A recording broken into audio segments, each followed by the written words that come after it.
အင်ဒိုနီးရှားမှာတကယ်ဖြစ်ခဲ့တဲ့နာမည်ကြီးပြန်ပေးဆက်မှုကိုပန်လယ်ပုံဖော်ပြထားတဲ့ရုပ်ရှင်ကားလေးတကားပါဇလန်လီကဘလို့လဲဆိုလို့ကွာငငယ်ကသူကြီးပြင်းလာတဲ့တငယ်ချင်း၃ယောက်ရှိတယ်သူတို့ကတီမောစီရာနဲ့အပိုလိုတို့ဖြစ်တယ်အရွယ်ရောက်တဲ့အခါမှာတော့တငယ်ချင်း၂ယောက်တီမောနဲ့စီရာကတော့အင်ဒိုနီးရှားအထူးတပ်ဖွဲ့ဝင်တွေဖြစ်ပြီးတော့တငယ်ချင်း၁ယောက်အပိုလိုကတော့လမ်းလွဲပြီးတိုးသွင်းလိုက်တဲ့တန်တပုံအဖွဲ့ထဲကိုရောက်သွားတယ်တနေ့တော့တော်ရဲရောက်နေတဲ့သူတည်တဲ့ပညာရှင်တွေတစုကိုလက်နက်တပ်အဖွဲ့ကပြန်ပြီးဆွဲသွားတယ်အဲ့ဒီမှာတငယ်ချင်း၂ယောက်ဖြစ်တဲ့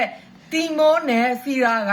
တောက်ရောက်ကဲတင်ရတဲ့တာဝန်ကျတယ်အဲ့တော့ပြဿနာကဒီစစ်စင်ရေးကငငယ်ကကြည်ပြင်းလာတဲ့နေရာလေးမှာတွားလောက်ရတဲ့ဟိုဖြစ်တယ်လို့တစ်ဖက်မှာလည်းတငယ်ချင်းဟောင်းအပိုလိုနဲ့ထိတ်တက်တွေ့ရမယ့်အခြေအနေဖြစ်ပါတယ်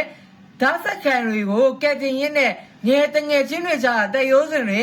အပြည့်မှုတွေကိုရင်တမမနဲ့ကြည့်ရမယ့်ရုပ်ရှင်ကားတကားပါဒီကားလေးကိုကြည့်ချင်တဲ့ဆိုရင်ကျွန်တော်ရဲ့တက်ကန် channel မှာကြည့်လို့ရတယ်လို့ကွန်မန့်မှာဟဲ့လေုံနဲ့လေးချက်ထားပေးပါမယ်အဲ့တော့ပါဆောင်တော့ကြည့်လိုက်တော့လေ